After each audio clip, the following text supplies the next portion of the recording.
Bw'abadde atongoza empiira gy'amasaza egy'omulundi guno egyatumiddwa Airtel Masaza Cup 2026, Katikiro wa Buganda Charles Peter Mayiga yeebazizza abakulu okuva mu bitongole eby'enjawulo bano abeesowoddeyo okuteeka ensimbi mu nteekateeka zino okulaba nga zigenda mu maaso. I thank the partners who have worked with us in this journey. When Airtel supports the Kingdom initiatives, you're going to support Airtel without any doubt. Wano nno yeebazizza n'abateesiteesi b'emipiira gino egy'ebika by'Abaganda n'abaweereza Bwa Kabaka abenjawulo mu biti eby'enjawulo. Twebaza abateesiteesi, neebaza abaami ab'amasaza. Ebiseera eby'omupiira gw'amasaza bibamenya, naye mulijjo mukimanyi kye mbagamba. Bw'olaba tonnakoowanga omulimu tonnagunyikiza. Okubeera omwami ow'essaza mulimu munene era gulina okukukooya. N'olwekyo temunsuubira nti ngenda basaasira.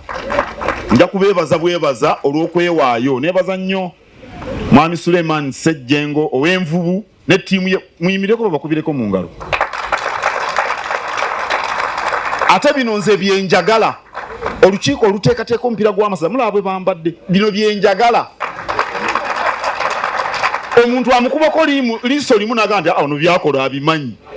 Naye kooti bwe ziba zigenda eri bidde eri bino bye twagala tubongere engalo. Tubongere engalo. Mwebale nnyo mwebalire omulimu muzito.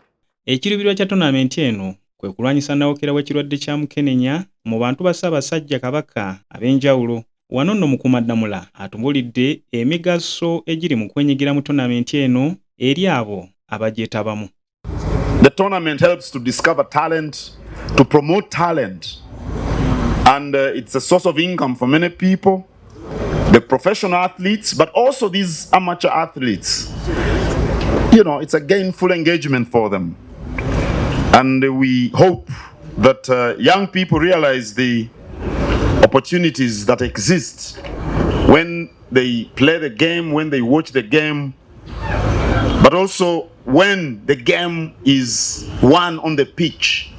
We don't want any hitches after the matches have been played. We want everything to be settled on the pitch. Abakulu okuva mu Centenary Bank nga bakulembeddwamu Chief Manager Marketing and Branding Immaculate Ngulumi batubuulidde ku nteekateeka ze balimu era n'ensonga lwaki bamaze ebbanga nga bakwatiramu n'abateesiteesi b'emipiira gino mu Buganda okumala ebbanga. Omwaka guno 2026 Centenary Bank etaddemu miliyoni 2. Ezo ze ssente eza cash zetuwa Obwakabaka okutambuza. Naye ate tulina ebintu bingi nnyo nga man of the match, biki ebirabo ebyo bye tuteekamu era okulaba nti twongera okwencouraginga abavubuka okubazaamu amaanyi nti bw'okola obulungi osasulwa. Bw'okola obulungi Centenary Bank etambula naawe. We have been in this partnership for well over 10 years. I think this is the 12th year that we have supported this program, and we will continue to support this program because we believe that is well aligned with our strategy to ensure that we reach the lowest person, enable them to be productive people in Uganda. So as you're all aware, tomorrow, the 11th, the World Cup is starting. You may wonder why these people are playing at that level, but the countries that have been able to take their teams to the World Cup have actually built good teams from the grassroots level. And we believe that if we continue to nurture what we are doing here in conjunction with the Buganda Kingdom, we should be able to, in the near future, actually participate at that world level. So that is something that we look at.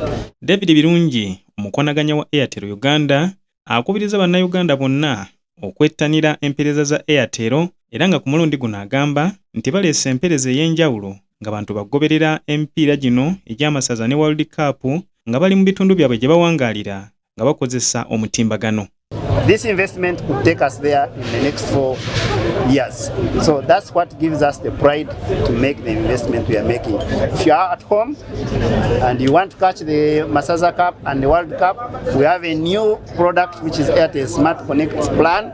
In all our 80 shops across the country, walk in and ask for that. You can catch the live streaming of Masaza Cup and the World Cup from across the globe. We have the capability to deliver it on the Airtel fastest internet. Ssejjengo Sulaiman chairman ku kakiiko akatesitesi k'emipiira gy'amasaza mu Buganda atubulidde ku nteekateeka gye balina omulundi guno. We have trained officials. We are adding value to the tournament. We have trained stewards who will be in charge of safety and security at the grounds. So all spectators expect safety and security at the ground. Omumyuka watwala akakiiko akafuga ttiimu ya Kyaggwe Ensobya Shadrack agamba newankubadde ku mulundi guli tebasobola kuvaayo na buwanguzi, kyokka ku mulundi guno bazze nga beeteeseteese bulungi era ng'obuwanguzi babutwala. Season ewedde era kyali kyakutwala kikopo semi-final mwabira byonna ebyaliwo ne tulemererwa, n'omwaka guli twakoma ku final ne tulemererwa. Tusuubira nti Ensobi oba obubadde bubulamu obadde butulemesa okumalako nga tuli ba champion tubutereezezza era omwaka guno tusuubira nti tujja kutwala ekikopo. Tubaddewo ng'abajulizi nga Oweekitiibwa Katikiro atongoza empaka zino ze tulowooza nti tweteeseteese ekimala okuziwangula nga bulijjo. So nga tuyigira mu nsobi ezaakola omwaka oguwedde twaddayo ne tweteekateeka era tusuubira ng'ennaku z'omwezi 20 ffe tugenda okuggulawo e Masaka tujja kusobola bulungi okufuna lizaati sa tugende mu maaso n'okulaba nga tuwangula ekikopo ky'omwaka guno. Bakapiteeni okuva mu ttiimu ez'enjawulo bawaga era nga buli omu agamba nti ttiimu ye yegenda okutwala obuwanguzi mu tournamenti eno. Bwa is a good team. We have good players who have experience in Masaza, and we've been doing good training. The welfare is okay, and on Saturday we expect to play some good football which people should witness, and not only play good football and win on Saturday, but we want to win this trophy again and defend it. Tuza kutadde omujegattako tusuubiza bannakyadondo bonna guno mwaka ogenda beera omwaka gwaffe ogw'okutwala ekikopo. Brian Pascal Sekitto, PBS TV, agatambula. Omupiira gw'amasaza 2026 ngutongoza.